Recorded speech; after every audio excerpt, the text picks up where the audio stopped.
Congratulations! You just got a new job as a train conductor. Unfortunately, there's a bit of a misfunction on your train on your first day, and all of a sudden you find yourself the driver of a train going 100 miles per hour toward a group of workmen in a narrow tunnel.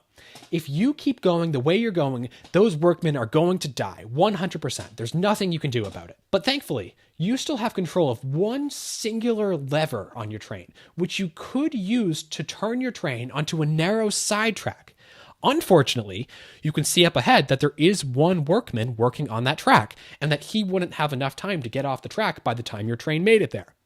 The question: do you pull the lever? Should you pull the lever, allowing that one man to die, but saving the lives of the other 5? The answer? Yes, 100%. Don't even hesitate. Pull the lever. But let me explain why. You see, what I just described is known as the trolley problem, and it's got to be the most famous philosophical thought experiment around today. But the interesting thing about the trolley problem is that people generally misunderstand what the dilemma with the trolley problem is. They think it's what I just described. Should you pull the lever or not? But for the philosophers who originally proposed the trolley problem, the answer to that question was obvious. Of course you should pull the lever, and they thought that anyone's moral inclinations would tell him that. The question wasn't just should you pull the lever or not. The question was, how do you pair that moral inclination to pull the lever with another equally strong moral inclination that arises in one of several other parallel trolley cases? Here's a video clip I found that does a good job explaining the actual trolley dilemma by placing the original trolley scenario next to another famous parallel case, the famous Fat Man trolley experiment. A runaway train is heading towards 5 workers on a railway line. There's no way of warning them, but you're standing near a lever that operates some points. Switch the points, and the train goes down a spur. Trouble is, there's another worker on that bit of track too, but it's 1 fatality instead of 5. Should you do that? Many people think the right thing to do would be to switch the points, to sacrifice 1 to save 5, since that produces the best outcome possible. Now imagine the train heading for the workers again. This time it can only be stopped by pushing a very large man off a bridge. His great bulk would stop the train, but he'd die. Should you do that? Most people say no. But why not? Both thought experiments are cases of sacrificing 1 to save 5. So our moral intuitions generally tell us that we should pull the lever in the first case. But we also have moral intuitions that tell us that we should not push the fat man off the bridge in the second case. The question: how do we pair these two moral intuitions together? How do we get a principle which rationally justifies both of these moral intuitions? That's the trolley problem. And it's been notoriously difficult for philosophers to figure out. But before I get into what I think is the definitive answer to the trolley problem, I want to make sure to highlight why the 2 most common moral theories today have a really hard time with this problem. Now, the first theory is known as consequentialism. Consequentialism basically says that all that matters in a moral action are the consequences. So if you want to do a moral action, all you have to do is make sure to maximize good consequences. So for the consequentialist, it's obvious that you have a moral duty to pull the lever in the first case, because by pulling the lever, you save 5 lives, and yeah, you sacrifice 1, but 5 is greater than 1. It's a simple math equation. You're maximizing the good consequences by pulling the lever, so you've got to do it. But what the consequentialist has a hard time explaining is our moral intuition in the second case, the fat man case. Because it seems like for the consequentialist, the fat man case is just the same as the lever case. You sacrifice 1 life to save 5. The consequence is the same. So the consequentialist can't find any moral difference between the fat man case and the lever case to justify pulling the lever without justify pushing the fat man off the bridge. So the consequentialist has a really hard time explaining our moral intuitions in these 2 cases. That brings us to our second theory of ethics, the categoricalist theory of ethics, sometimes also called deontological ethics. Basically, the categoricalist says the exact opposite of the consequentialist. Instead of the consequences of an action being all that matters, the categoricalist says that the consequences don't really matter at all. All that matters is whether the action in itself is intrinsically good or intrinsically evil. There are good actions that you should always do, there are bad actions that you should never do. And if the categoricalist says that it is always wrong to do an action which brings about the death of an innocent person, he's able to say that you shouldn't push the fat man off the bridge, because by pushing the fat man off the bridge, you're doing an action which brings about the death of an innocent person.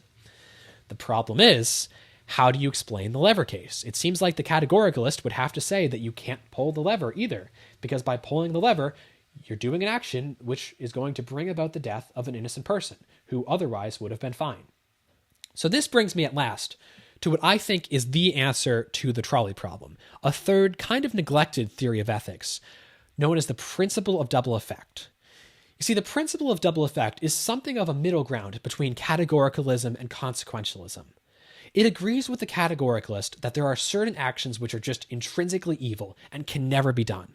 But like the consequentialist, it says we have to give some consideration to the consequences of an action before we do them. And it gives us a bit of a system for parsing out this difference.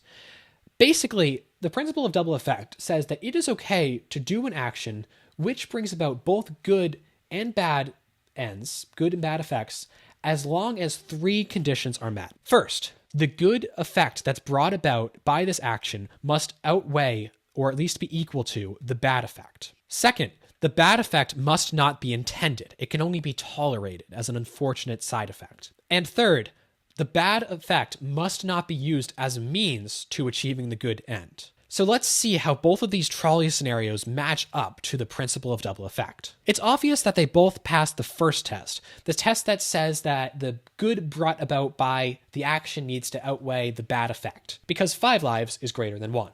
Simple math. But when we turn to the second requirement for the principle of double effect to apply, things get a bit more interesting. After all, it seems like in the lever case, it's pretty clear that you're not intending the death of the man on the track. He just happens to be on the track. If he somehow was able to escape before the train reached him, you would be overjoyed that he survived. But in the second case, the fat man case, it seems pretty clear that you want that man on that track. If he finds a way after you've shoved him down to get up and walk away, you got to find some other way to get him back on that track, because if he's not on the track, the train's going to run over those 5 people. So it seems like the fat man being in mortal danger is actually part of your plan. Which brings me to the third requirement for the principle of double effect, the one that says that in order for an action bringing about a bad effect to be justified, it has to not use the bad effect as a means to the good end. But it seems like you're using the bad effect of the fat man being on the track as a means to saving the life of the 5 people. You're doing an evil thing of putting a fat man on a track to bring about a good end. And that's not allowed under the principle of double effect. So it seems like the principle of double effect is able to distinguish between these two cases in a way that consequentialism and categoricalism wasn't able to do.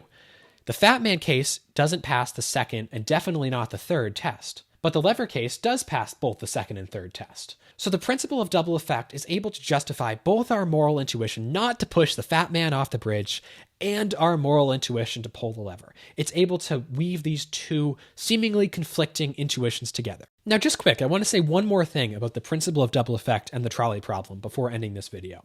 You see, people don't know it today, but the trolley problem experiment was actually originally proposed as a way to think about the principle of double effect.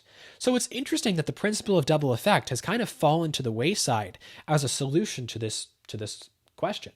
After all, it would seem to get rid of all the moral ambiguity around it.